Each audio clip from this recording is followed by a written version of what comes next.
Welcome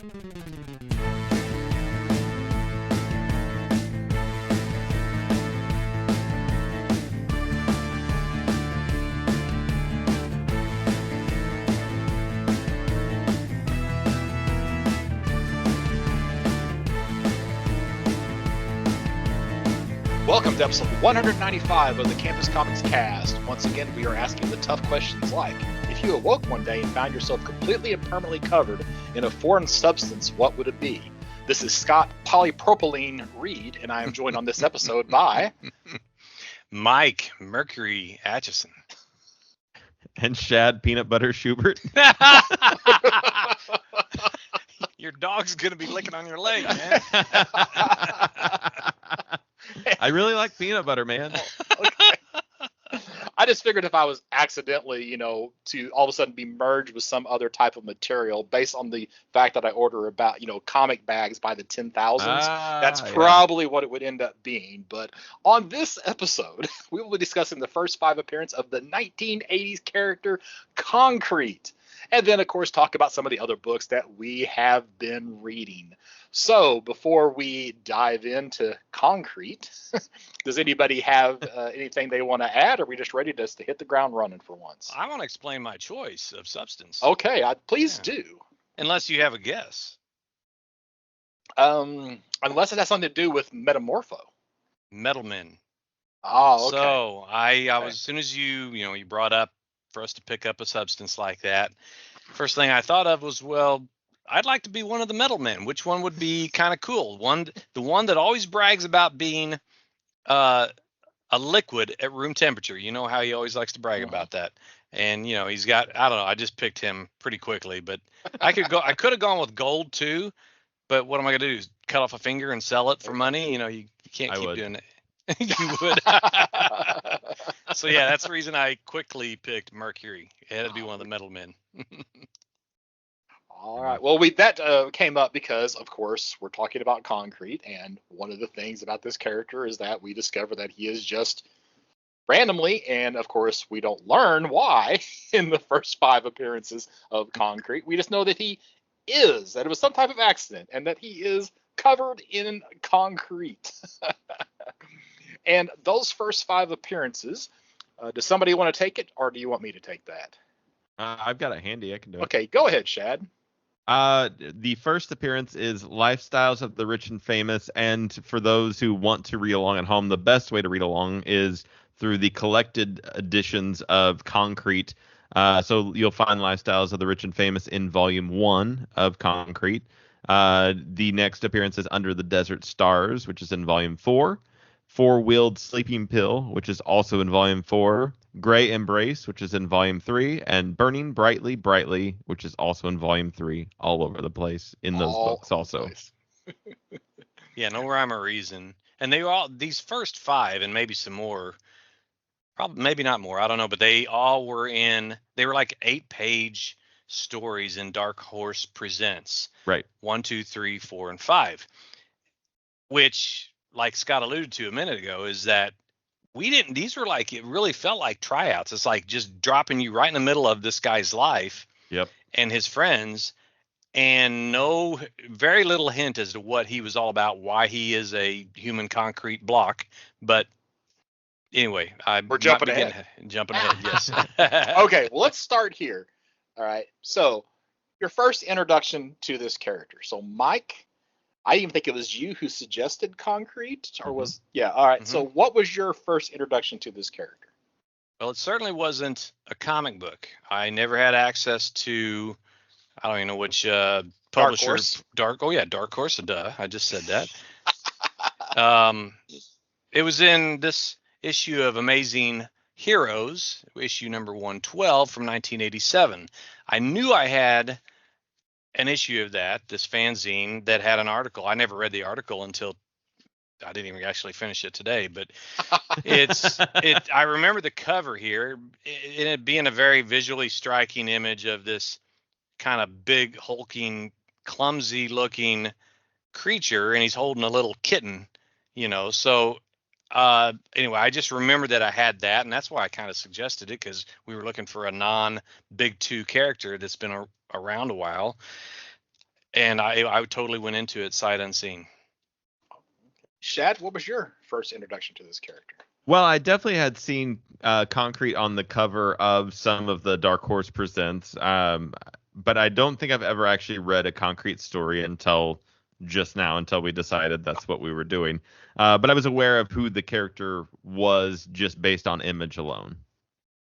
Oh, and for me, I think I can't say this with 100% certainty, but I believe I was first introduced to this character through, I want to say, a comic buyer's guide ad for like best book or best character. He was like either he was definitely nominated and possibly even received like a best new character award, or so they were really pushing that aspect of the character. But Shaad, just like you, this is the first time that I've ever actually read Concrete. I have, been aware of the character since the late 80s at the, and possibly even within a year of the character's creation. But it was 2024 whenever I finally read one of these stories about this character created by Paul Chadwick. Yeah. So, all right. So, Mike, had you said you hadn't read any either, other than seeing the character in some, trade magazines?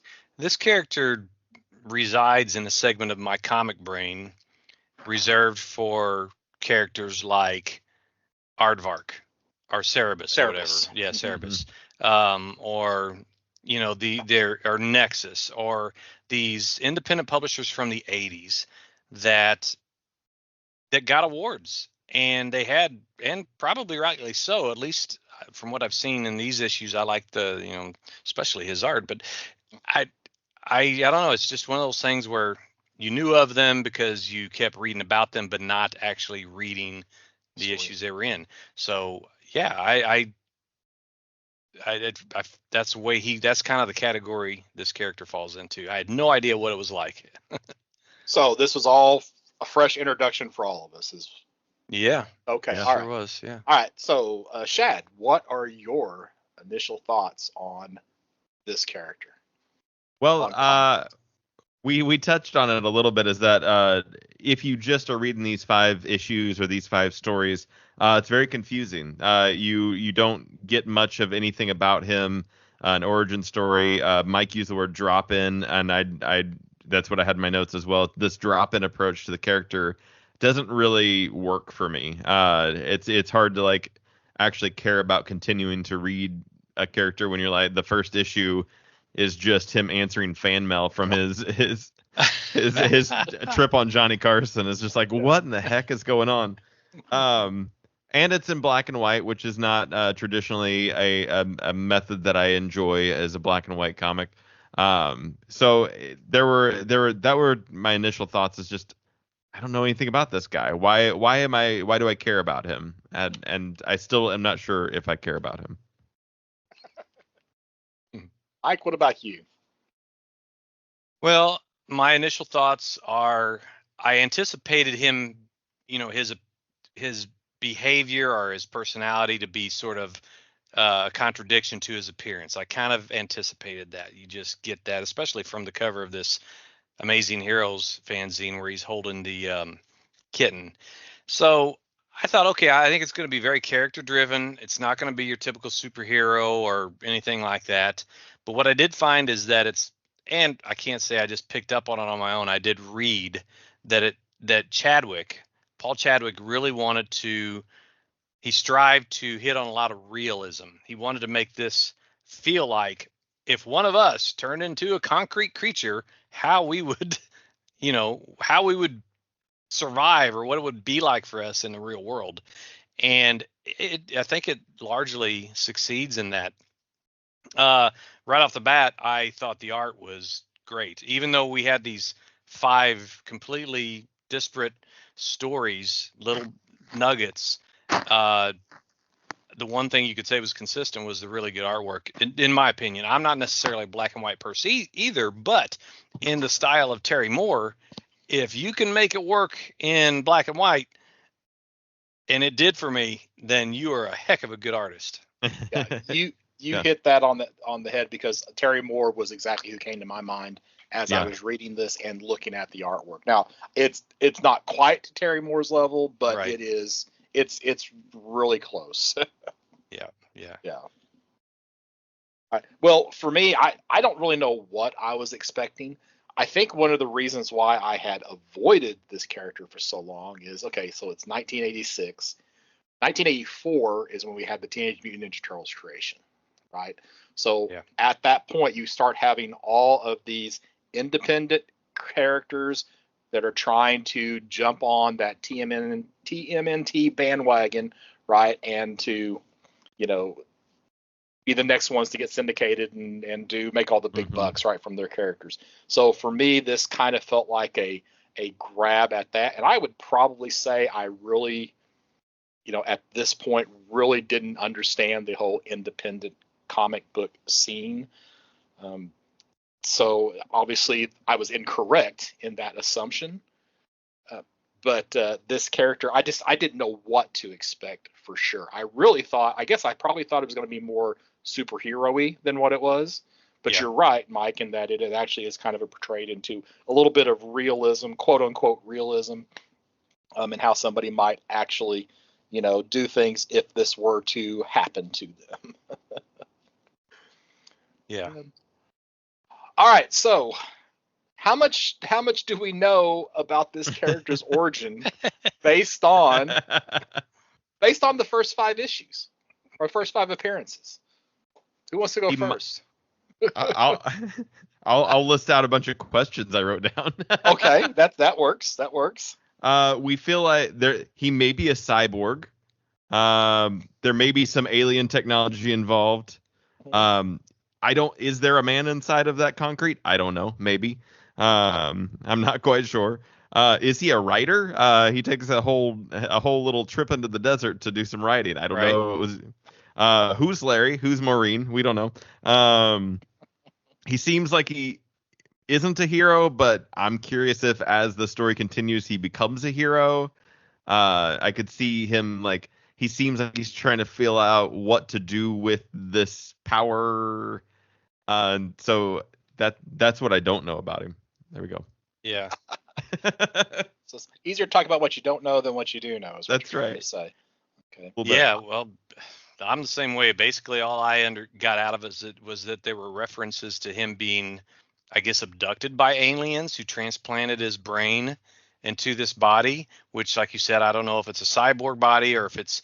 I know that there are revelations as time goes on about he has different powers, some that he's discovering himself, and some that Maureen, as the resident, she's like the lab rat, or not the lab rat, but the lab technician and he's the lab rat, and she's testing him. I forget which story that was in, where she's going to draw fluids out of him, which in a way, in my mind, I just thought he had a brain and that was it. And it was just some, brain in the stone body.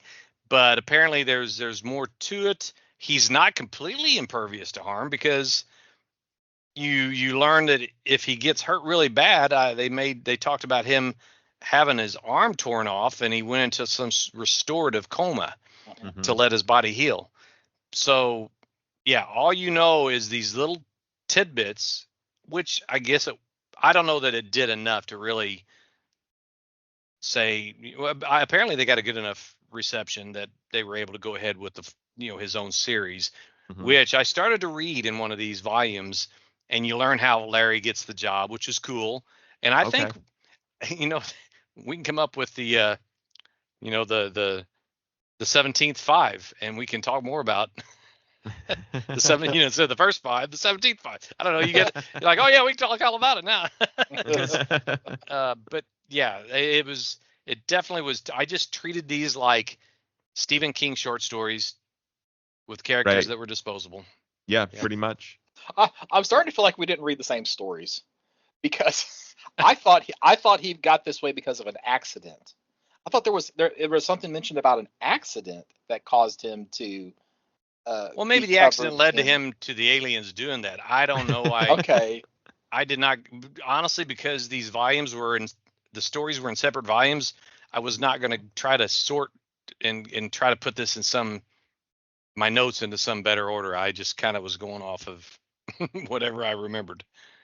Yeah, I guess we should talk about that just a little bit. So the first 5 appearances are spread out amongst the first 4 volumes.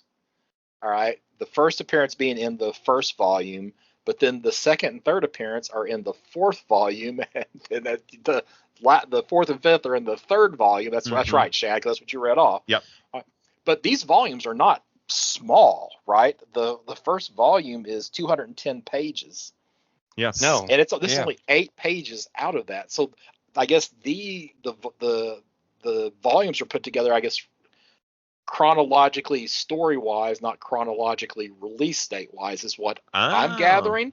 Now that I don't would make know. sense. Okay, but I don't know that for a fact because I didn't read anything else. I started to read some more, and then it was like, wait, no, I'm going to stop right here because I'm going to go at this as just the first 5. I don't have any further information about it. So, but that to me was just the way this was put together. Just felt so. It just didn't feel right. Yeah. But so I don't know. I took it that there was an accident. So I'm sitting there assuming the entire time I'm reading this that he was a concrete worker who somehow got covered in concrete, and that's just what happened. I mean, that's literally how I'm thinking that this is going to go. It's going to be, I don't know, if I do decide to continue some of this, it's going to be interesting to see what actually turns out to be true. Yeah, because that's how I thought the origin of the character was. Now, whether or not the concrete was magic or alien or whatever, who knows? But well, according to this Amazing Heroes article, spoilers. No, let's go ahead. Go ahead. I'm just saying, Concrete's origin will appear in issue 3. So that would be in that first volume. So I don't think you have to invest.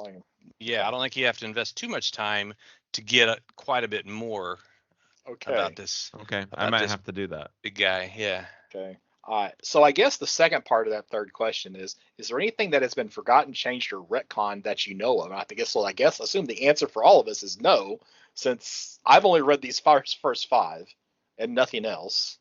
Yeah. Mike, you said you read a little bit more. I started to, and then I realized there was way more in this volume than I had time for. So I just put it off. So that'll be my part of my answer for that last question. Okay. All right. So question number 4 then is, let's talk about the power set. All right. What powers does this character display in these issues? So, okay. So first thing we have is, I'm going to refer to it like they do to the Tick. He's nigh invulnerable. So he's invulnerable. He's invulnerable when the story calls for him to be invulnerable, and he can take damage when the story calls for him to take damage, right? So that's one particular power. And we see that, like, he gets hit by a car and he gets knocked unconscious or something happens to him. And then you alluded to him getting a limb torn off and it eventually coming back. So what other powers do we feel like are displayed by the character throughout these stories? It seems like he's got some super strength, right? Like that's. Yeah. I feel like we run into that. Very Thing-esque. He's just kind of the Thing, but with less bouldery. He's just more smoothed out. He's patched. Yes. Poured concrete.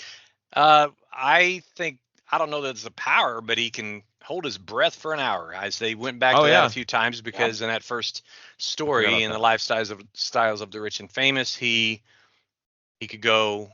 He went into that mine and saved a couple of them, and then it caved in on him. Of course, it was longer than an hour, but there was some oxygen down there, so he was able to survive. So yeah, being able to go without oxygen for extended periods. Okay. There's another one though I know of. Anybody, Scott, you remember that one? I guess not. No, go ahead. He's got basically supervision. He's got like telescopic vision. He can. Oh yeah. Right. Yes. Yeah. Yes, he can see stuff far away, and he can see like in really dark conditions and things like that. Mm-hmm. They touched on that a bit. He's got these big black eyes that lets him see under the sea, and or maybe in the coal mine. I'm not sure, but yeah, they touched on that a few times where he could see at a distance. Well, that's right. I do remember that now that you say that. So, okay. So what else, power set wise, do we have? That's all I can think of that's revealed in these stories. Seemingly normal intelligence. Normal person desires types of normal things. Character flaws, because he definitely has that. He wants to be accepted, and all that, and does Mhm. silly things that, like I said, realism. Yeah. Yeah. Now, one thing that I felt from an art standpoint in these first 5 appearances, I don't feel like size-wise he was drawn consistently. No, he's supposed to be 8 feet tall. Yeah, and I definitely don't feel like, there were times where he felt like he was just a little bit taller, even in this first story where the guy he's with is sitting down and he's standing right there beside him, and Mhm. it felt like if the guy were to stand up, he would be almost the same height as Concrete, and well, that's not actually how it is. And then other times he feels, even larger than 8 feet. I like the fact they have a little concrete block chair made for him to sit in as a little like throne. But that kind of uh, bothered me minor. I mean, that's a very very minor nitpick, right? Yeah. But are there other moments in these first 5 issues that you want to call any particular attention to? What you just said about the concrete chair, just cement block chair, I like that touch. I liked that he's definitely a character that needs some supporting cast. He hired Larry to be basically his agent, because just imagine a person like this. It's all of a sudden it's got these powers and he's strange looking, and he's the only one on Earth that's like that. So he's going to get all this media attention. So he has to, just like in that first story, he's answering fan mail, and they are doing everything from asking for him to save a woman that's being beaten by her husband to, I forget some of the other ones, but Well, show up at a kid's birthday party for our money. show, yeah, that was, I love that scene. Yeah, he got tricked into that. Yeah. Mhm. So Now, who was the other celebrity that the lady said that she tricked into showing up? I forgot. Uh, Oh gosh. I'm on the story. was Oh, like Sylvester Arnold Stallone. Stallone, Sylvester yeah. Stallone, yeah. I knew it was like one of those 80s action heroes. Yeah. But Or wait a minute, we almost got Sylvester Almost Stallone. got him, yeah. Yeah, almost got Sylvester Stallone. Who was the other one? Oh, gosh, I thought somebody actually did show up, but oh well, it doesn't matter. there was one of my favorite, my favorite story was the Gray Embrace, and that's when Is that the last one? That's the fourth story. One, okay. Yeah, and it's in issue or volume 3 of the reprints. Okay. His friends all are going off somewhere to a party, and Mhm. I can't remember what kind of party, but he knew he wouldn't fit in because of they're going to literally he dinner. has to ride in the back of a pickup truck to go places. He can't just fit in. Yeah. What was the place, Scott, Shaad? They were going to dinner. They were going to some fancy restaurant. Yeah, he said he and restaurants don't get along real well. So yeah. yeah, I could just see him trying to eat delicate foods and just make it a mess. But he kind of moping around, stays there, but he looks down and sees down the beach where there's some young, pretty people. I liked how he starts imagining how they will react to him walking down there. Maybe And fawning over him. Yeah, and it was much different than what it was. And he was just so distraught that he just walked out into the ocean, which I think was the idea, or where the Gray Embrace title came from. But definitely human traits. There was one weird thing though, and I don't know if you guys picked up on it, but I don't know if it's in his recollection or something where he's going, why, because at first he's like, oh, look at all those pretty people, they look good, beautiful bodies, etc. And then either he's under the water or whatever afterwards, after he got rejected, and he said, who am I to expect some 14-year-old teenager or whatever? And I'm like, notice that. Dude, did you just say that out loud? What's wrong? Yeah, he was apparently admitted to himself and to the readers that he was ogling a 14-year-old in a bikini. But unless he's a teenager also. He could be. Oh, good point. He could be 16, 15, 16 years old. We don't know anything about him. He could. That's why he could be so like trying to be accepted. He could be a teenager even, going through his awkward stage, but also going through his awkward stages as a concrete being. Wow, that now we're gonna have to read those first 3 issues and talk about them on a set. We'll do like a sequel to this. Follow up. Yeah. Yeah. Well, okay, so specifically he said nothing like a 14-year-old waif to make you feel like a used garbage bag. He didn't imply that he was ogling, but I know what you were saying before. Yeah. about him. But when he was imagining himself on the beach, that was a little bit Yeah. different than when he actually True. walked down to It talk might to not have been the somebody. same girls. Yeah. It's just, Yeah. as a writer, I'd have been, if I was Paul Chadwick, I would have avoided that Avoid it absolutely, like the plague. that confusion. Yeah. Oh gosh. What other? Okay. Well, so the first story is basically him trying to figure out what he's going to do with his powers, right? Okay. So the fourth story is one we're just talking about, where him going to the beach and interacting with other people. The fifth story, which is I think my favorite, is somebody else who wants to basically include him in artwork. It's really focuses on this character, and then like she actually has a run-in with him, and she doesn't know like how to handle it. She freezes. Yeah. She freezes. Okay, so the second and third stories then kind of does anybody remember? I'm trying to go back to them here real fast. The third one was probably my favorite, was the four-wheeled sleeping pill, which was where Concrete and Maureen are walking, and there's this oncoming car, and he pushes her out of the way, and he gets hit by the car and is like knocked out unconscious.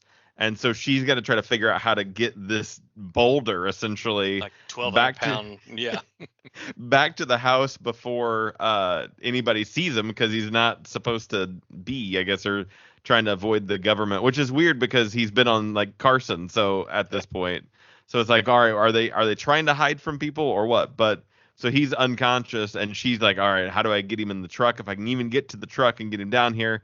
And she's worried about cars that are driving by are gonna see him, and then he comes to enough to where he goes into hiding, and she can get the truck, and he can get into the back of it and get back to the house. But that whole panic of, what do I do with this? How do I handle passed this? out Yeah. Well, the best now? part, the best part was when that kid that was like a wannabe paparazzi. Oh yeah, it was trying to like. Yeah, she couldn't pay him off or anything, and finally she just grabbed his. Of course, this is before took the film digital. out. Yeah, it just ripped the film out and made him cry. Yeah, okay, that was good. And then the other story is where he goes out into the desert, right? The writing. Yeah. Yeah. So I guess that would have been the third one, because the one you said was the second one. That was Under the Desert Stars. Yeah. Okay, that Under the Desert Stars is the second one. Yeah. Yep. Mm-hmm. Okay, so then the one you were talking about was a third one. Okay, yeah. All right. So that covers them all. So yeah, I got the biggest kick out of the fifth one for some reason or another. I just like that whole this person obsessed with concrete and then bumps into concrete on the street and then just doesn't really know how to handle the situation. Yeah. I kind of got a kick out of that one. And it actually, that would be me though. That would absolutely be me. That was the one that it's like I could read a little bit more of this, and that's where I had to just stop. I actually started the next story, and then I said, nope, I'm going to stop because I don't want to, I don't want to go any further. I'll decide later on. So let's see, Mike, did you say your favorite episode or issue was? It was the Gray Embrace. The Gray Embrace, 4, right? Yeah. Okay. Right. And then Shaad, yours is the third one, the four-wheeled sleeping pill. Four-wheeled sleeping pill. All right. And I forgot what the title of mine was. Burning Brightly. Thank you. Brightly, which is a paraphrased quote from Oscar Wilde. Mm-hmm. Right? That's what it says in the book. Yep. Yeah. Oh, okay. All At right. least that's what the book says. I mean, there's more to it than that. I didn't know that. There was like a bigger verse of a poem or something. Yeah. Okay. All right. So anything else you want to bring out in these stories?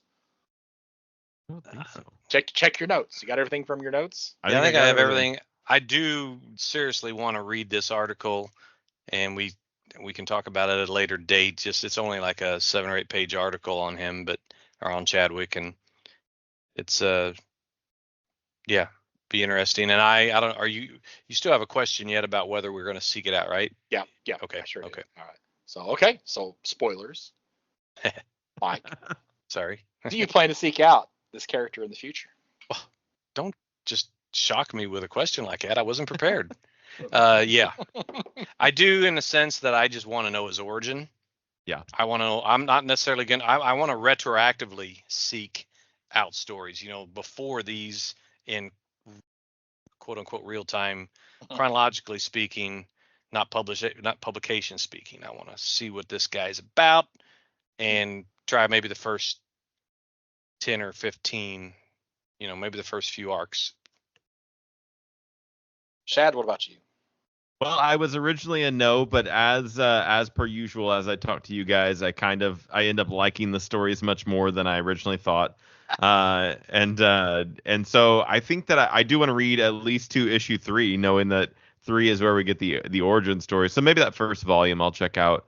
I don't know how much I'll stay with it afterwards, but I think maybe a little bit more.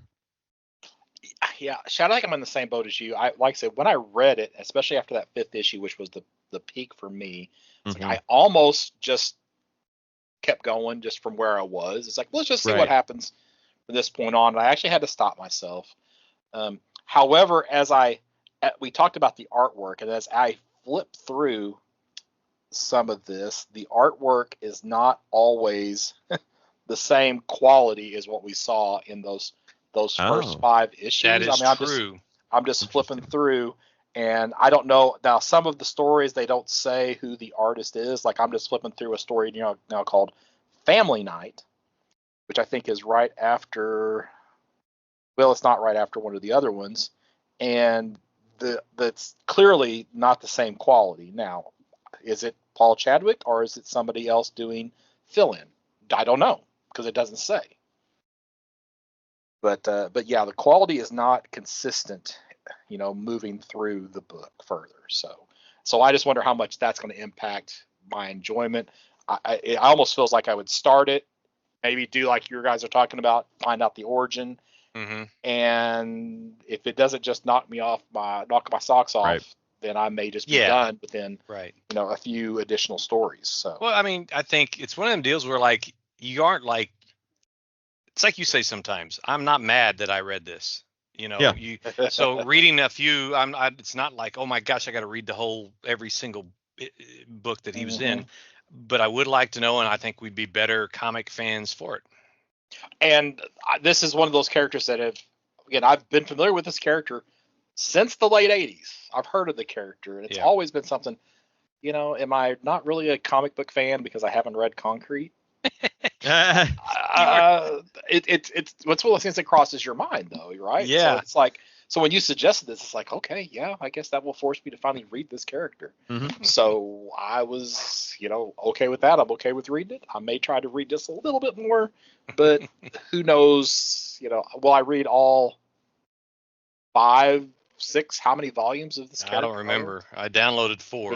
There's at least 4, right? There's a lot, yeah. Yeah, because I only downloaded the 3, the 3 and the 4. So and most recently was published in 2012. I looked because I was like, is it still being published? Yeah. Oh yeah. Dark Horse Presents rebooted did a volume 2 of their series, and Concrete was in the first 3 issues of that. Okay. And that was the last time I do believe that we've seen Concrete was 2012. Although in May, I just looked on the wiki for Chadwick himself. He announced in 2015 that he was working on a new Concrete series titled Stars Over Sand. And in 2017, he said he's still working on it. Okay. And I looked, and it's not out yet. So he's fallen into that George R.R. Martin hole, I think, on this. Yeah. Yeah. There are 7 volumes of the Concrete collections. Oh, wow. Yeah. Plus, there's some extra stuff on top of that. But I will say that it is a really good writer. Like I think it flows really well. The art is great. I mean, it is at least these stories. So yes, talented guy. Did he do it? Has he done anything for like the big 2 at all? Yeah, he did. He did some Dazzler in 1985 with Marvel. Okay. And he did a book, which Shaad, maybe you recognize it. I don't. It's called Gifts of the Night. It was a DC Vertigo imprint, but that was just the writing. So he did Hollywood stuff, storyboards and stuff like that. That's really what he went to. Interesting. Yeah, I think actually that's what he started doing, and I don't know if he went back to it or not. Gotcha. Huh. Okay. Very cool. All right. Any additional thoughts on Concrete? No. Oh, here's one. Last one. He did Why the Last Man number 16 and 17. How about that? All right. Art? Now I want to get those out. I've got those. So Art? Yeah, he did the art. Oh, okay. Well, I don't know. I guess so. I mean, I would assume because so. I don't know thought I never knew Vaughn, anyone else do the writing on it, so I have that to was his assume that's story. where, that Pia Guerrero must have had a couple issues off and he picked up. So I'd like to see something he does that's in color. Yeah. I definitely have read those 2 issues. I don't remember them. Yeah, I read all I've that read them. series. Yeah. Okay. All right. Well, thank you, Mike, for suggesting that. I can check that box that I've read. That's right. I'll take a win when I can get it. That's right. Because there are times you're like, after we go off Mike, this stunk. Who suggested that? Who suggested this? Okay, so we're going to talk a little bit about what we've been reading, and I don't know. What we decide? Like 4 or 5, or I think I've got 4. I've got 3. 3. Okay, you got 4, Mike. Yeah. I could do 3 or 4. I'll do 4. So Mike, why don't you go first, and I'll go second, and then Shaad, you go third, and that way, when we get your 3, we'll do our 4th, and we'll be done. Fantastic. So makes it easy. So all right. Well, I like to have my reference book, my books that I actually read in front of me. So let me pull this out. So the first one is the 6-issue series called Beowulf, the Dragon Slayer. And this was put out in 1975 by DC Comics, written by Michael Uslan, and art by Ricardo Villamonte. Now, Uslan, I remember seeing his name. I don't know if it's from him being like a fanzine writer, but he also taught like pop culture. He was known as the first person to actually teach a class about comics, essentially, at a university. And Ricardo Villamonte, he did some horror stuff and stuff like that, but he's from Peru, and that's about all I knew. But anybody that's read any Bronze Age DC, you remember about this time, you open up a page and you see this house ad showing all of these fantasy, science fiction, sword and sorcery characters, and it was like a big explode. Like, it wasn't the DC explosion, but it was like their little genre-based explosion. And they were touting, I mean, they went on a tear. They put out Hercules Unbound, of course, Beowulf, Claw the Unconquered, Stalker, and Warlord. And then plus some adjacent like jungle fantasy titles like Justice Inc. and Tor. And I remember a few years ago, as I am wont to do, get on this kick where I'm going to collect every one of these, partly because I knew it was attainable because they weren't expensive and they were short series. And I did. I've got every single one of these issues, even, well, maybe close. Thanks to you, Scott. I'm pretty close to getting the entire Warlord run. And Warlord's the only one that survived for long. I mean, it went like 133 issues plus 5 or 6 annuals, but the rest of them were under 10 or 12 issues. So Beowulf, and I think, well, I don't think I know now. The reason I decided I wanted to read this is that we did that review of Once and Future Volume 2, and it had Beowulf and Grendel and Grendel's mama, and I just thought I'm going to get on this kick, and I read these 6 issues. The art was fantastic. It reminded me of some of those like Nestor Redondo, some of those, I mean, technically really good artists, but they never could make it into like a superhero genre. They're always good in horror or Western or whatever. But his art was great, but the writing by Uslan was sort of it was hit and miss. So this interpretation of Beowulf, the poem, it included Grendel as his enemy and Grendel's mom as another monster. But that's about where the similarities end between what we read in Once and Future and the actual poem and this, because you had right off the bat, Beowulf meets the obligatory beautiful and scantily clad warrior princess named Nanzi, who Uslan somewhere, I think he says in one of the letter columns, that he named her after his wife Nancy. So Nanzi is Nancy, or named after Nancy. And it goes on to, okay, so it was all over the place. It was like maybe he just thought he had a longer time. He really had confidence that this was going to be published a lot longer. This was in the day when Carmine Infantino was the president and publisher, and he was known for his impetuousness, and he'd plug something in, then he'd unplug it and plug it in and unplug it, giving everybody like a whiplash. But it's like he was trying to sell or tell a longer story, but didn't have time to. And when it got to the end of the 6th issue, you had all these pieces that just looked like pieces. And so one of the negative things about the writing was he had this penchant, and I'm not necessarily a clue master, but he used for magical spells. There was one character named Shaper, which is another new one, not part of the original poem.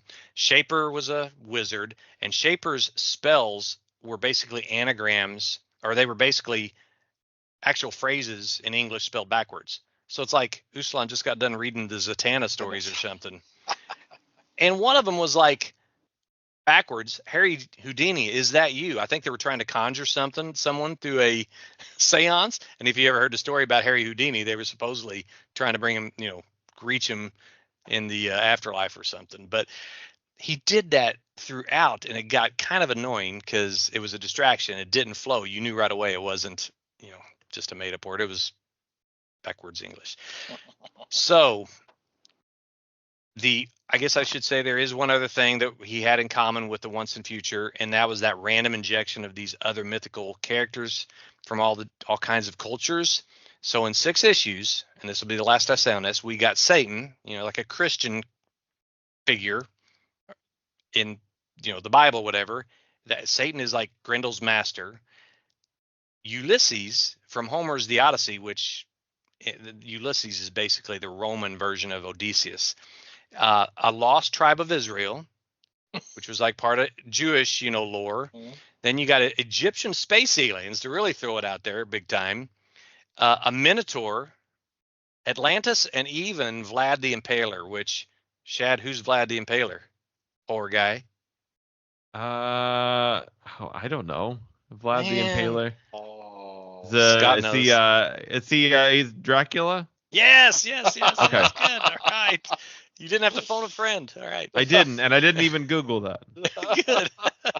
But anyway, it was fun to read this, and now I'm going to have to go back. I'm going to read all those collections or series that fell into that genre or that category and maybe then I've said I've read them and I can sell them or something, because it's not something I'm going to reread probably. So that was my first. And we're just going to rotate, right? Yeah. Yeah, we'll just rotate. So, okay. Right. So I'm going to talk about this 2-issue series called Coins of Judas. I think I've mentioned this in passing, especially on the previews episodes, where it's like there's a second 2-issue series that's out, and I kept telling myself, well, I need to read the first one to see if I want to order the second one. And guess who forgot to read the first one before the first issue of the second one was solicited? This guy, right? So, and I really wish I had, because I would not have ordered the second series. So, Coins of Judas, this is from Band of Bards, and bards they are not. Created by Travis Gibb and Tyler Carpenter. So it's written by Travis Gibb, illustrated by Tyler Carpenter, then some others did, some of the other work. So the premise is that the 30 coins that Judas Iscariot received for betraying Jesus the Christ was basically, they were condemned coins, right? So each of them had at some point a demon or some, evil power associated with them. So I thought that to me, that sounded like a really, really cool premise for a comic. And I was expecting something a little bit more on the horror side and the creepy side. And I thought, okay, and they're going to spend time tracking these coins down. And I had all these preconceived notions about what this book could actually be.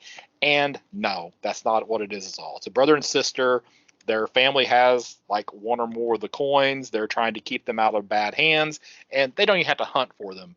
The other people who have the coins come to their home, and it's just a big fight for 2 issues. Yeah. So it's just there's so much, I think, potential from that concept, and it just boils down to being this, hack and slash fest, and a poorly drawn hack and slash fest at that. So I really, would tell people to steer clear of it. And like I said, there is a second volume, and I may have the first issue. It's not going to make it to the front of the to read pile anytime soon, unless it's just to get it out of the pile and spend my time, just flip through it just to make sure nothing improves in the second story. Maybe they felt they needed more action for the first one, but the artwork is just absolutely not anything to, to write home about, or particularly appealing. So can't. It's really just more of a kind of avoid this. You don't have to. I wouldn't recommend it to anybody. Shaad, what you got? When we did our last What We've Been Reading, I kind of teased that I had been reading the Anne Bonny series from Blue Juice Comics, and that I would give a full report after I'd finished the third volume. And I have finished the third volume, so here's the full report.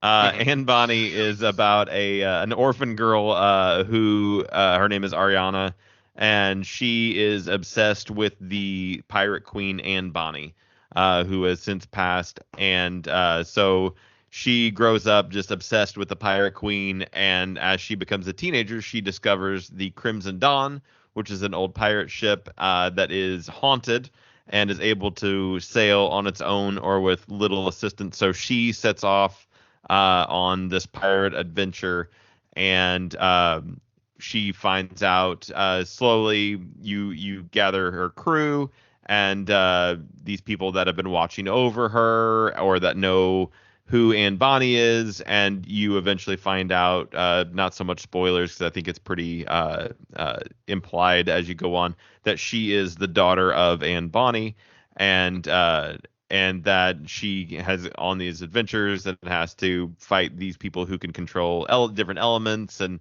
it gets kind of sword and sorcery a little bit mixed in with your pirate stories.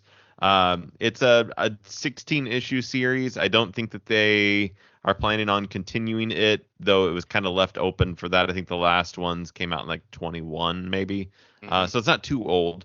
But I enjoyed it. I thought that the art was pretty decent. The story was fairly decent as well. It's something that I had been collecting because Blue Juice Comics was also doing the Accelerators, which we read the first volume of together. And so, sometimes those smaller publishers, I tend to kind of look at everything that publisher's doing just to see what else is going on. And that was the other series that they kind of kicked off shortly after.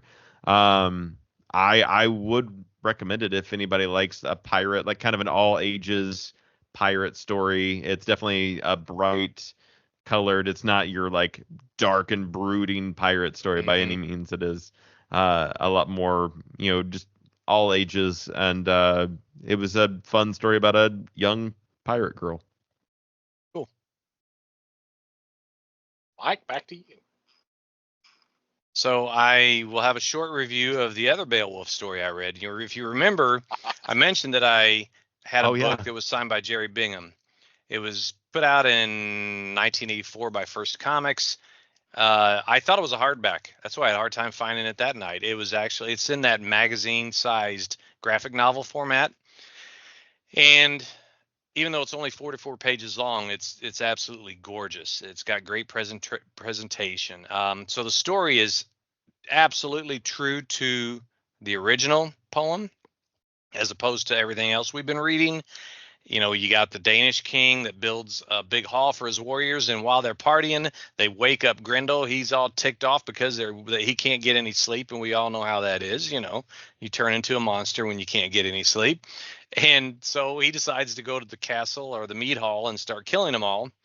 And I mean, he waited till they were passed out, by the way, so it was pretty easy the first time. But he continues to do it. And hearing of these troubles, this king has a friend king in the Geat kingdom, and that's who Beowulf is, either the son or he's a close associate of the king, and the king sends Beowulf over there to help them with this Grendel character. He proceeds to, him and his men, they kill Grendel's mom, just like we've heard. They did it just the way we heard in Once and Future, tore off an arm, drowned the mom, basically. And Then the last little bit is almost like an epilogue. Beowulf, decades later, is now the king of the Geats, and he had to fight off a dragon. And just basically straightforward. They lose at first, but then he ends up killing the dragon, but he's also mortally wounded in the struggle. So this was unique, somewhat unique. It didn't have word balloons. It was just narration with a few quotes or captions of what was being said. And I think there were actually quotes from the poem, at least the anglicized version of it. So it was just great to look at. I'd recommend it. You may find it somewhere used for cheap, but it's just a beautiful piece to look at. All right, so my next comic is a book from Source Point Press called Murder by Mail.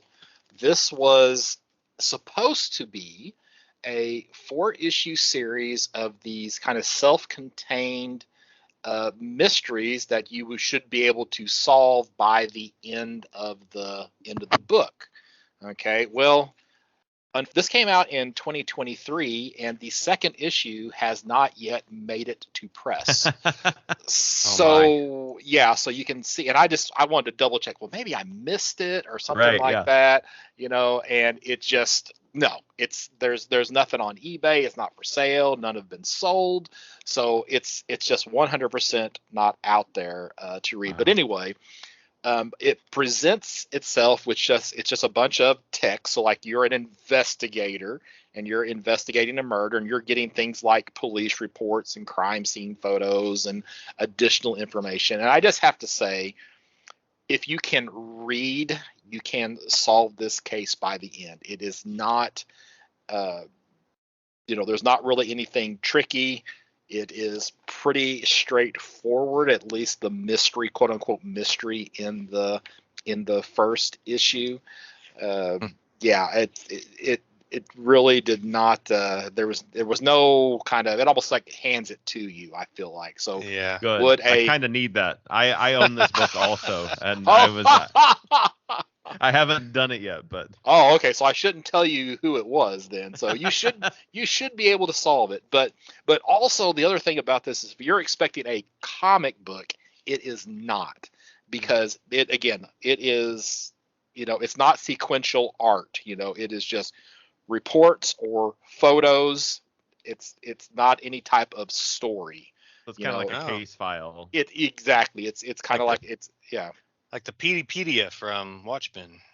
Maybe, yeah, that would be kind of a good analogy there. So, and there's not. They probably should have done some like online interactive pages or something like that to kind of to tie in with it.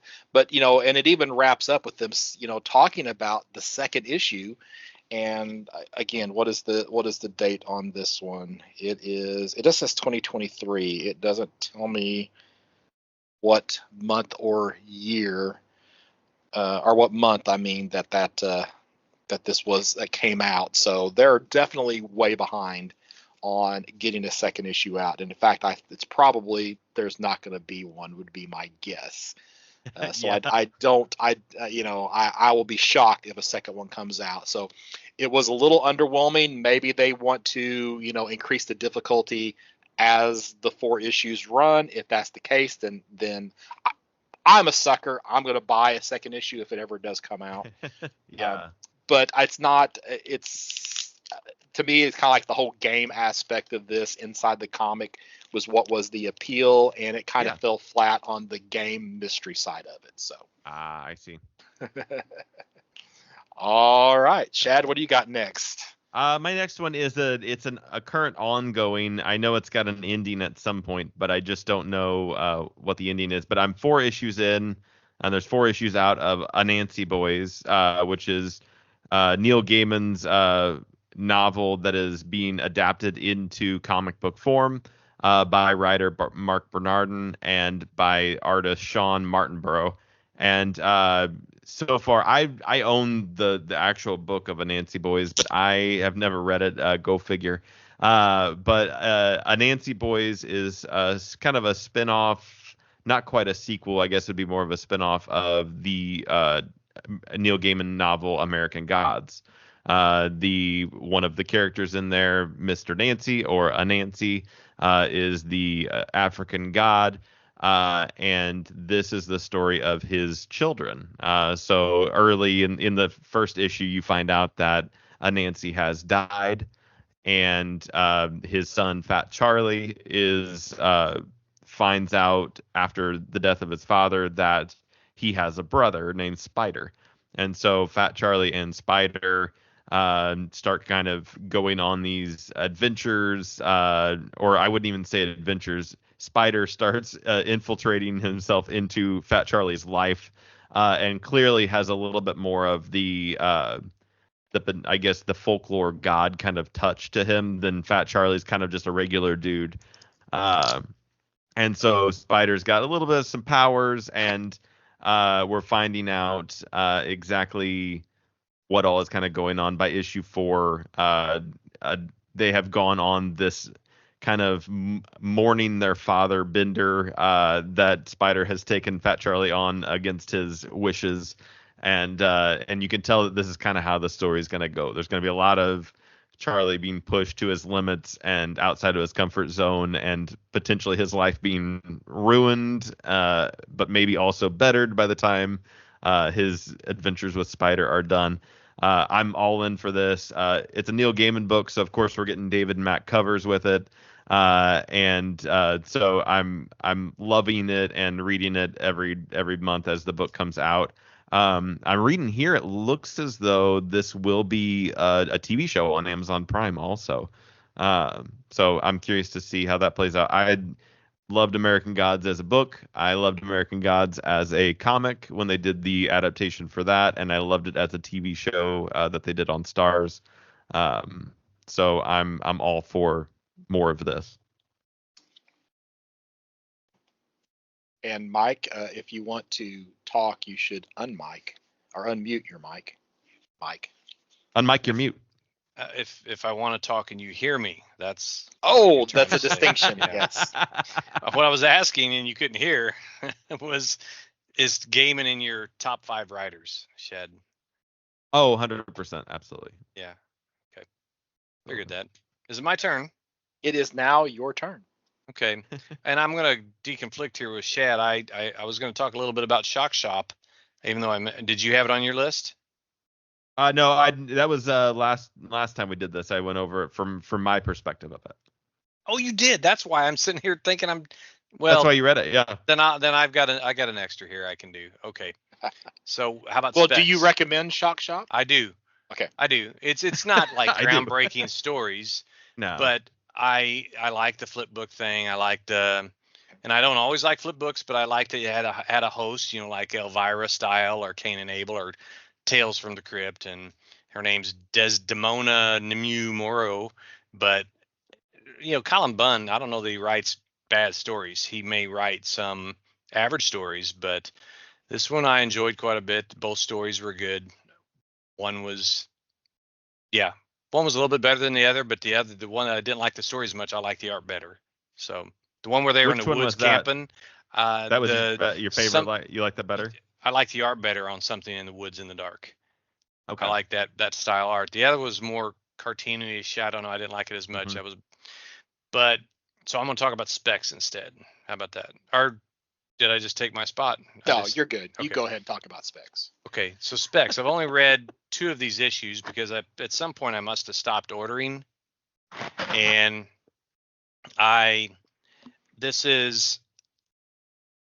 first of all, have either of you read it? No. Shaad, no, it sounds vaguely familiar, the title of it, though. Yeah. Well, it's set in the 1980s, kind of like Stranger Things. And you got these 2 friends, 2 buddies, but on the surface they're buddies, but one of them secretly has romantic feelings for the other. And they are going through one of them's older brother's comics, and they find one of those ads for the X-ray specs. Yeah. And they're laughing about, oh, that's baloney, it doesn't work, blah, blah, blah. And they just talk about ordering it. Well, they didn't order it, but it arrives at the door as a delivery anyway. And it turns out that this thing grants wishes. And the best way I can summarize it without spoiling much is it's a be careful what you wish for story. And I know it's at least 4 issues, and I only have the first 2, and now I got to catch up and get the second 2. But so far it's really good, and it's by a guy named David Booher, and art by Chris Sheehan. It's from Boom Studios. So I don't have much to say about it because A, I don't know how it ends, and B, I don't really want to spoil too much. All right. Well, my next book is from Image Comics, and it is Falling in Love on the Path to Hell. Now, okay. I did not order this book initially, whenever it was solicited, but me being apparently the greedy person that I am, it was announced that it was going back. It was going back to print because it had sold out of the first print. It's like, well, that's usually a good sign. So I jumped on eBay and I found like one person who had like 3 or 4 copies left for less than cover price. So I was like, yeah, I'm just gonna order them all. So I just ordered like 3 or 4 copies, whatever he had left, just in case something becomes of this. But I said I had one that showed up that was kind of dinged up a little bit, so I said, well, I'll just put that in my read pile. So, but anyway, this is written by Jerry Dugan. Art by, last name's Brown. Let me see if I can find the first name here on the first few pages. And of course not. Is it in the very back? Okay, story and art by Jerry Dugan and Gary Brown. So, and if I remember correctly, Jerry Dugan was like one of the popular creators on Deadpool, but I may not be remembering that correctly, but it doesn't matter. So this is a story set in the 1800s, and it actually has two. Initially, this is gonna sound familiar compared to one of my last reads, which was Life Number One, where you have these two different storylines that are supposed to combine at some point, and they also combine at the end of the first issue, just like what happened in Life. But this wasn't advertised as being some great two separate stories flip book combining, and it's not a flip book, so I already like it better. But the first is a guy. It's basically in California, the Old West. He's basically a bounty hunter, and he, he's getting to some gunfights and gets injured. And then the second story involves what I'm just going to say is a female samurai. So we're actually over in feudal Japan, 1800s, and they are basically about ready to be attacked by the military. This is kind of like the time frame of The Last Samurai, that Tom Cruise movie, which is of course loosely based on a historical events where you had the actual Last Samurai. So it's kind of that time frame. She also, does she get injured? I can't remember if she gets injured or not. Hold on, I'm flipping through it. I can't find it. So I don't know that she actually gets injured, but they both end up, the cowboy's looking to the west. He's been hurt. He's looking out over the Pacific Ocean. She is standing on the coast in Japan, looking east out over the Pacific Ocean, and then some great occurrence occurs in the Pacific, and they get drawn into this same land with monsters and the likes. And that's where the first issue ends. Okay, so I bought it again because it was out of print, right? But it actually is surprisingly good, though the artwork is what I would call a little bit muddy.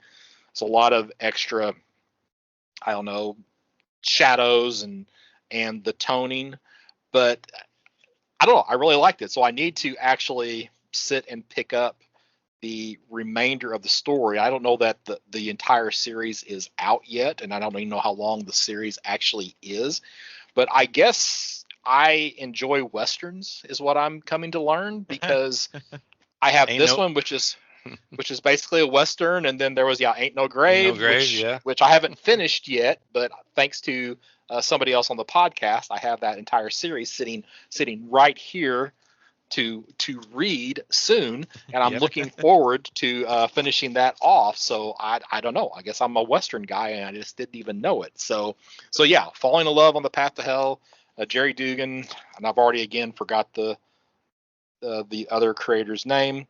Gary Dugan's Brown. He's been in a lot of stuff. He's done Marvel, a lot. Marvel, yeah. Mm-hmm. He's done a lot of books, and I like the little kind of homage to Star Wars on the on the cover with the big Mhm. bad guy in the background and such. So I don't know. It was pretty good. So I think I recommend it, though I've only read the first issue. So Well, if There you're are at least 7 issues, I can tell you okay. that. All right, cool. So I'm okay, way behind. but if you're on a Western kick, I'm pretty sure in that batch of comics I sold to you, there is the Enfield Gang Massacre, which is based on true events down in Okay. Texas. I won't say it was a fantastic story. I had a bit of a hard time figuring out who characters were. Wasn't enough narration. They relied too much on the art, but Okay. I I guess the want to one thing try it. that's different about these two is that there is some fantasy elements to Yeah, the story. So maybe it's the Western with the fantasy mixed in, just what I that's kind of not an like. Enfield. So Yeah. yeah. So but maybe I'll give it a shot just to see if it's just Westerns or if it's Western plus fantasy. So Right. Right. all right, Shad, I think you're up. Yeah, my next one is it actually ended up being very interesting. Is this 2-issue series called Star Wars Adventures: The Weapon of a Jedi, and I went into this I had bought it when it was being solicited, I think back in 2021 it looks like, and that's all I knew about it. The artwork looked a little different. I actually thought it was a manga. Uh, Potentially, but as I got into it, cracked it open, it is not. But it is an adaptation of a junior novel, which is one of the first like junior novels or novels that they did after Disney had acquired Star Wars. It was one of under the banner of Journey to Star Wars: The Force Awakens. If anybody remembers that whole kind of series, and this was the a Luke Skywalker adventure, and it's set in between A New Hope and Empire Strikes Back, and this book was adapted into this German miniseries, and then this German miniseries was then adapted into English, and are these 2 issues of this book. So it's an adaptation of an adaptation, and there's also an animated comic that you can see on YouTube that was created by Nestle as a cross promotion campaign with Star Wars, and so there's all kinds of versions of the story if you ever wanted to read it. And essentially is just it's this story of Luke being put on this mission post A New Hope, as I had said, by the Rebel Alliance, where he's supposed to just kind of be laying low and going to find some information, and he gets called to this planet by way of the Force. He's just like, something is pulling me here, so he ends up making a little detour from his mission to this planet where there is a destroyed Jedi temple, and he has to find his way into it because it's been blocked off and as a security by the Empire. And so it's a cool, just short story. I was actually really impressed. It reminded me of like Dark Horse Star Wars comics, and I haven't read that kind of Star Wars comic in a while because, as we've talked about in previous like previews episodes, I keep getting burned by these Star Wars miniseries, and they're not just they don't quite live up to what they are. But this one is really good.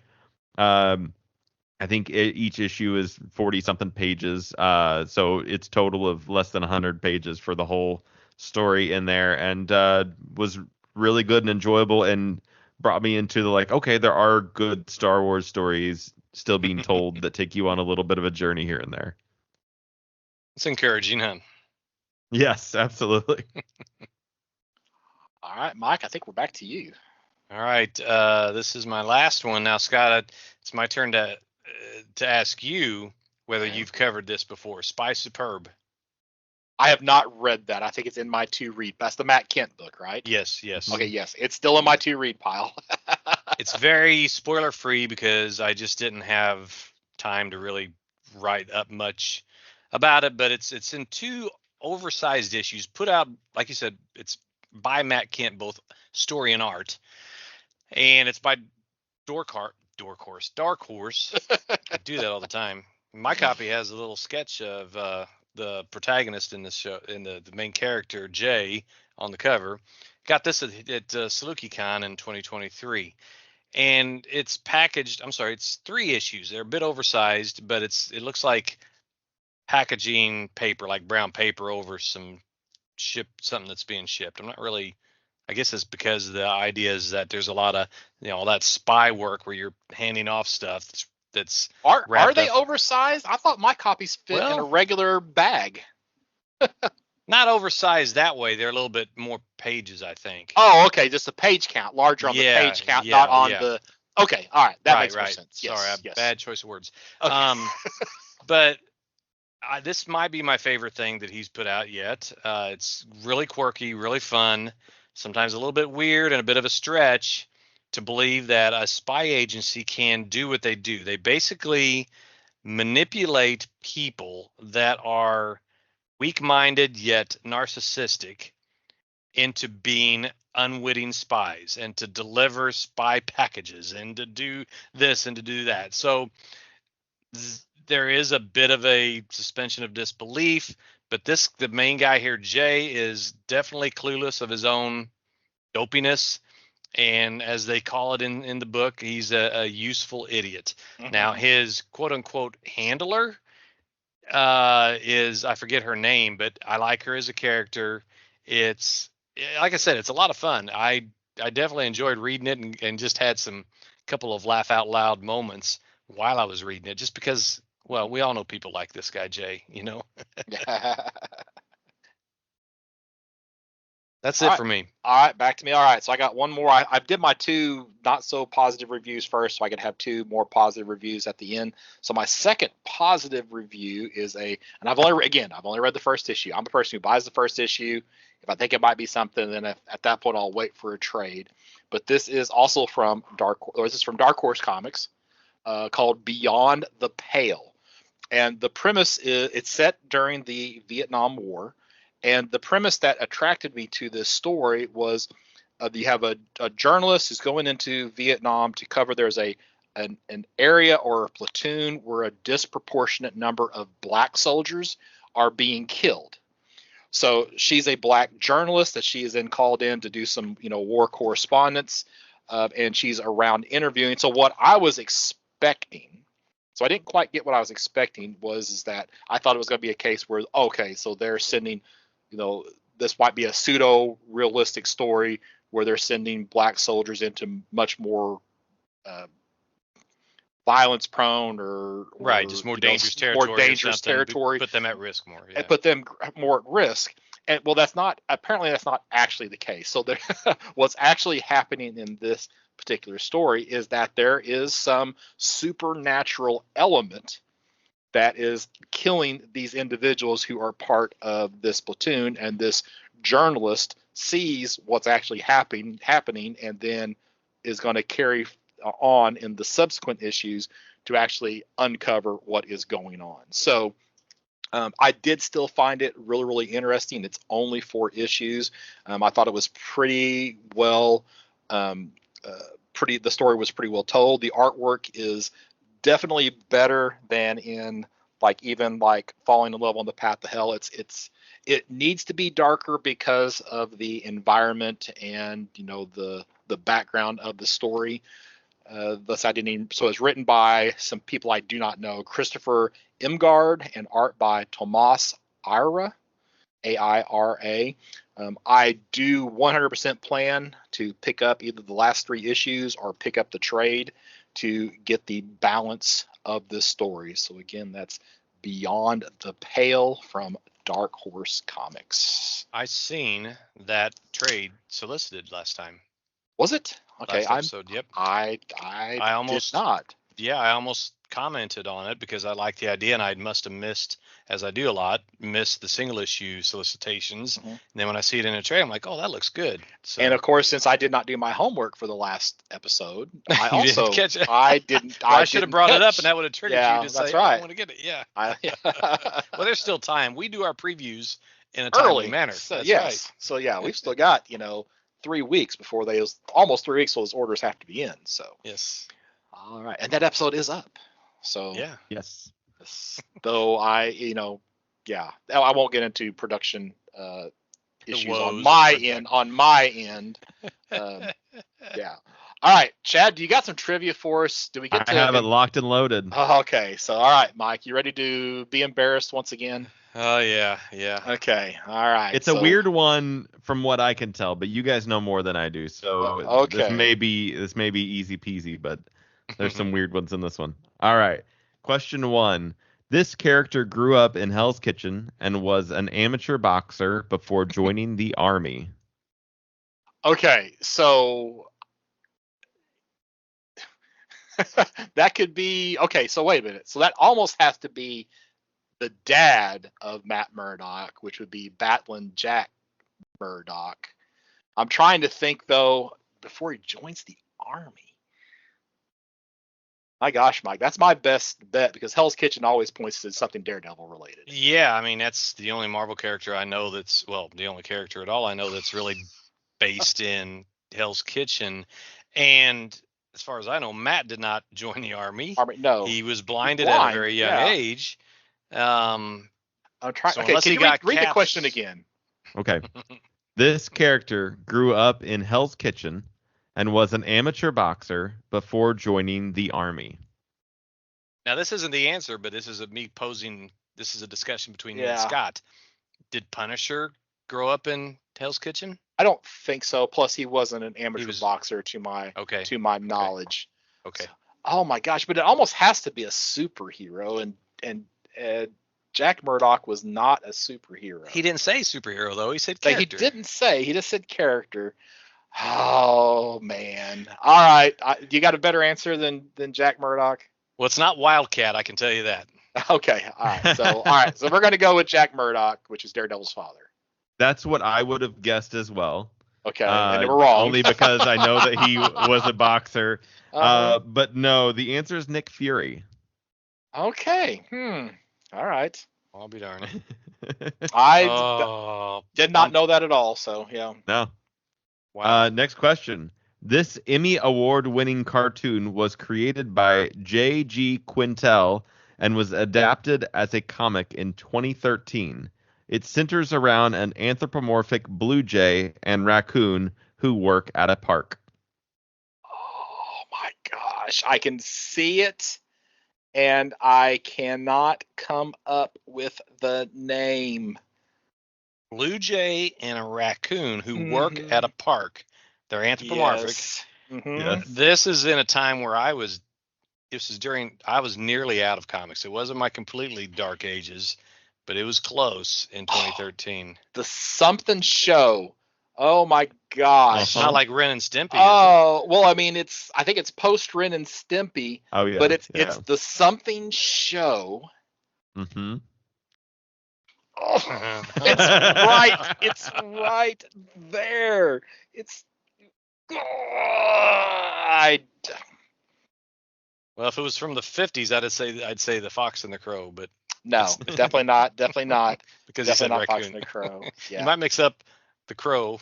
Well, you can mix up the foxes for the raccoon and the crow. Oh my gosh, I've never seen this. Yeah.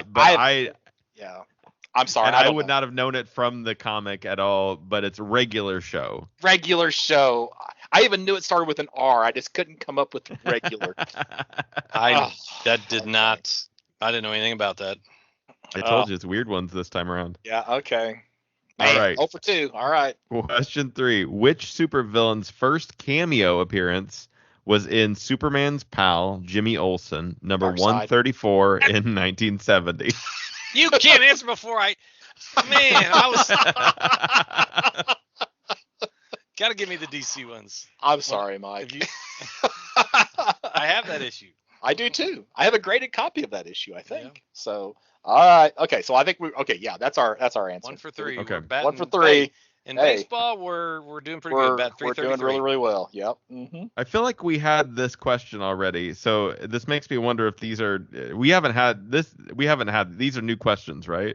Yes, we haven't had those questions previously. All right. So, which of the Infinity Stones were given to Warlock by the High Evolutionary?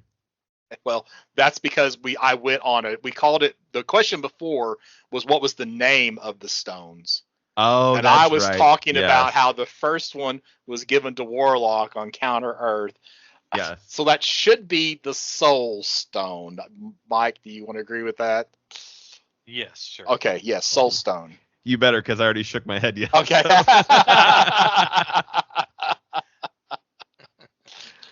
Yes, that is correct. Okay, All good. right. All right. So we're back to 500. Okay, that's good. Yes. All right.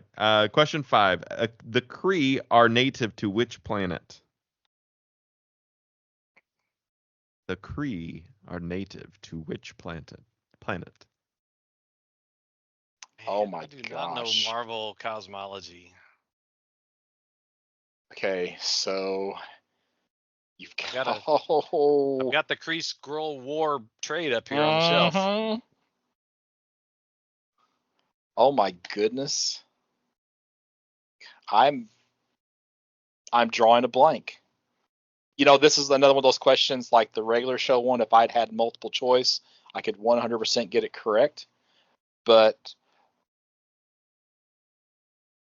No. Can you name off some planets that? Does it start with a T? No.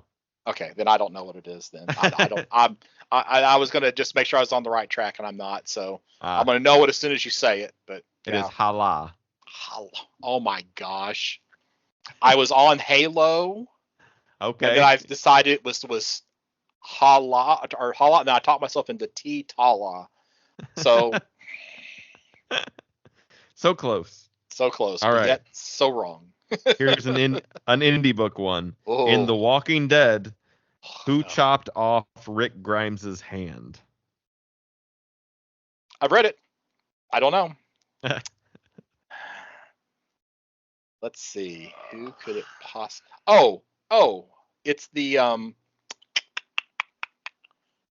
It's not the. There was okay. So they go to this town. There's a guy that's kind of in charge. He's not the warden. He is the. He has a nickname. Mm-hmm. Constable. No.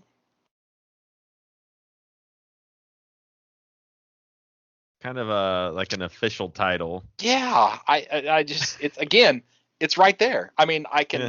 It's like in the third or fourth story arc. It's not very far. It's not super far into it. I've read it. I just cannot. In the books, he had long black hair. And I can see the actor who played him in the TV series, and I just don't have the name. Should have been this time me reading the questions and you and Shaad answering, because Shaad knew he was okay. We don't have it, but let's see if you can get it. It's a government official title. The governor. Golly.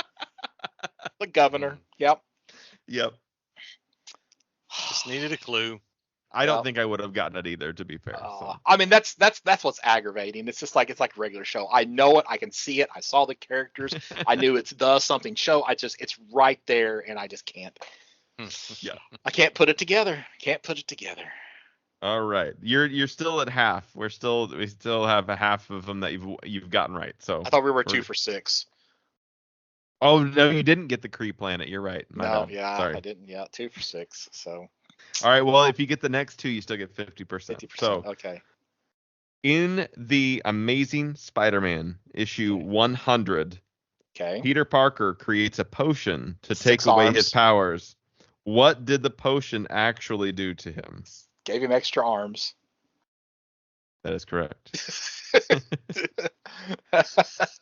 Did you know that one, Mike? No. Oh, okay. That's also the issue before. In issue 101, he's fighting first appearance of Morbius, and he's fighting Morbius with 6 arms. Oh. Okay. I got that book sitting somewhere over there. So. All right, and the final question. All right. This villain is a clone of Adolf Hitler. This villain is a clone of Adolf Hitler.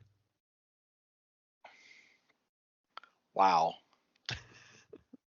Oh, okay. I think I know. I'm assuming it's Marvel, though they don't give us that in the. I think that's correct. Yeah, I think so. Yeah, I don't know. Would you like to? No, okay. I don't know at all. You don't have to guess. Closest thing I could come up was like Paradegaton, but I know that's but But I know that's definitely Scott's not it. face. But I can't. Yeah. I don't even know what you're talking about. You don't. Oh no, it was from the 40s. The Justice Society villain Oh, okay, yeah. during the World War II. It should be the hate monger. That is correct.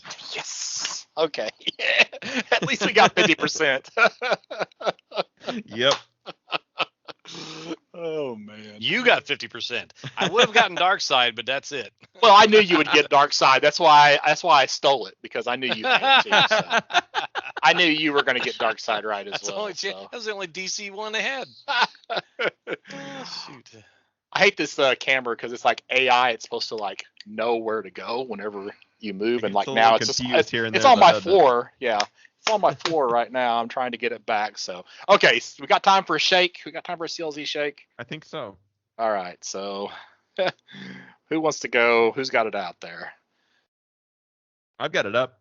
Okay, go ahead. All right, what do we got? We have Disney Kingdom Seekers of the Weird #3. This series was, I think this was maybe the first of the Disney Kingdom series that Marvel did, and it came out in 2014.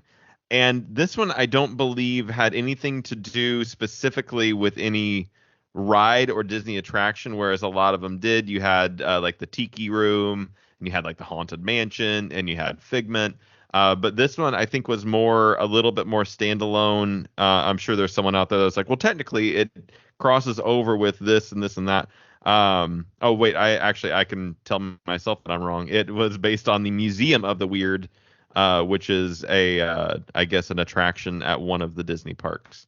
But pretty cool story. I would like to reread it because it has been since 2014 since I've read this. So it's been a whole 10 years. I was going to ask you when it came out. Yeah. Yeah, okay. Yeah, definitely been a little bit, but I enjoyed that thoroughly.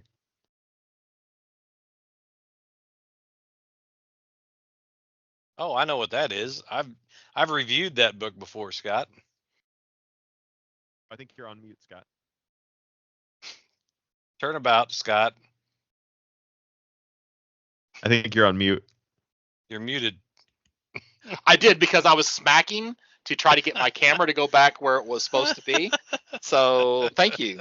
So, all right. So we got Justice League, issue number 56. This is I don't know if it's the final part of Breakdowns. No, it's probably halfway through Breakdowns. Oh, halfway through. Okay. Yeah. So, I have collected and kept all of the Giffen DeMatteis Justice League books, so those are things that are still in my collection. So I'm really surprised that I haven't on a shake hit more Justice League than what I have in the past, just from that run, because there's like 60, 70 issues of my collection that's in CLZ of only about 12 to 1400 books. So it's taken a while to actually hit one of these. I was not enjoying Justice League at this point, and a matter of fact, I think I'd already stopped buying it, and it's kind of been in hindsight that I've gone back and actually picked up some of these later Giffen DeMatteis books, because they just didn't really they was starting to not be as much fun as it was at the beginning of those runs. So I'd kind of moved past Justice League, and this is actually pretty close to the time frame where I'd actually sold off the bulk of my collection at some point. And it was several years before I actually got back in, a good, almost 20 years before I was probably actively buying again. So yeah, I really don't have anything to say about it other than it's near the end of the Giffen DeMatteis run on Justice League. Yeah. So, yep, Justice League 56. Well, I normally wouldn't remember everything that happened in that story, but I did appear on Shag Matthews' show, the Bwahaha podcast, which covered the entire Giffen DeMatteis run and all the various artists, including Kevin McGuire. So I remember that one being one where the Justice League Europe and the Justice League America were teaming up, because it was like the wrap up, the Breakdowns storyline, which went way long, and it's like 16 parts or something like that. Yeah, it was very long and very much panned. A lot of people, and even I just listened to an interview with DeMatteis where he says, they were burned out. They just weren't hitting on all cylinders by then. So it makes sense at the end of some runs. But yeah, that's I know that one well. Okay, my shake. Ookie dookie. Well, what do we have here? We don't have Jonah Hex, but we have Hex, the Dogs of War. This is issue 13, probably towards the end of that run. I don't think it went very long. It was one of the post-crisis reinventions of old DC characters. And this was Jonah Hex, the old Western anti-hero that was displaced in time and sent to the not so distant atomic war, future where there's just desolation and stuff. So I don't remember this issue, what it was like, but I can tell you he needed to stay in the Old West. He was much better at that than he was at a Mad Max type situation. But written by Michael Fleischer and art by Mark. I never can pronounce this word. Teixeira. I always said Teixeira, but Teixeira, I think that's right. Yeah, right. But I'm not for sure that's correct. So yeah, that's it. That's it. All right. So, Shaad, do we know what's coming up? Yeah, I do believe. Okay, good deal. Episode 196, we're going to be covering the next phase, previews, and all your other pre-order needs. Okay. And Mike, if somebody wanted to reach out to you besides podcasts@bergcomics.com, how might they go about doing that? Well, that would be Mike at comicshoproadshow.com and on Twitter or X or whatever it is now, Mike Atchison 5, as well as Blue Sky. And yeah, that's good enough. Okay. Anything happening on the road show? No, I'm still working on editing. I've just recently put out, I think, that's, maybe I could mention it because last time you asked me and I hadn't quite finished editing the last one, but it is the review of Fantastic Four number 52 at Eastgate Comics. Maybe I did say that last time. I don't remember, but I really enjoyed that story. Then the next one's going to be out. It'll be covering a murder mystery type book set in Great Britain. Yes. It seems like I've said all this before, so maybe I'm repeating what I said last episode. But I have a lot of editing to do yet. Yeah. It's okay either way. Shaad, What about you? You can check me out and what I'm up to at shaadschubert.com. That's ShaadSchubert.com. No new things actually coming out anytime recent. Working on a lot of writing and recording at the moment. All right, and I am Scott Reed. You can find me at bergcomics.com, BURGcomics.com, with links to my Facebook page, social media, and eBay store. And we'll be back soon with episode 196.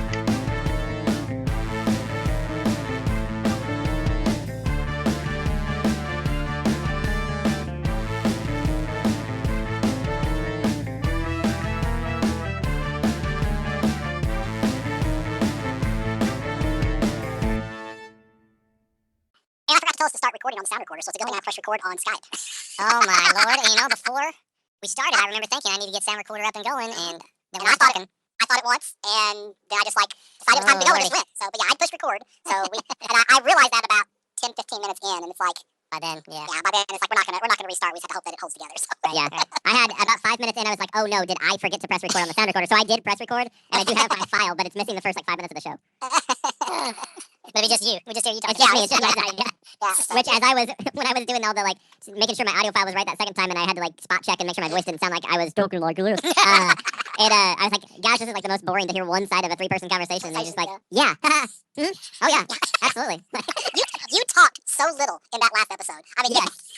Yeah. I was looking at these gaps. Half an hour of no sound. Yeah, no sound. Yeah. What? I was like, you need to tell me to shut up every once in a while, Shaad. Scott, you need to talk less. That's fine. Oh, but man, I listened to part of that today, and it's like, I turned my volume down because, I guess it's just this headset. If I get too closer, if I get a little excited and talk a little bit louder, man, it's like I'm screaming. So I turned my volume down, and Shaad, yours is always quiet, so I always have to slide yours up. But this time it's like, I guess maybe I forgot to. I was so happy that yours was lined up that I didn't actually go back and raise the volume on yours. So it's like, you're the one that's yelling in the lightest one because I turned my volume down, forgot to turn Shaad's up, left yours as it was, and yeah, you're the loud one. Right, so. I'm the loud mouth. Oh gosh.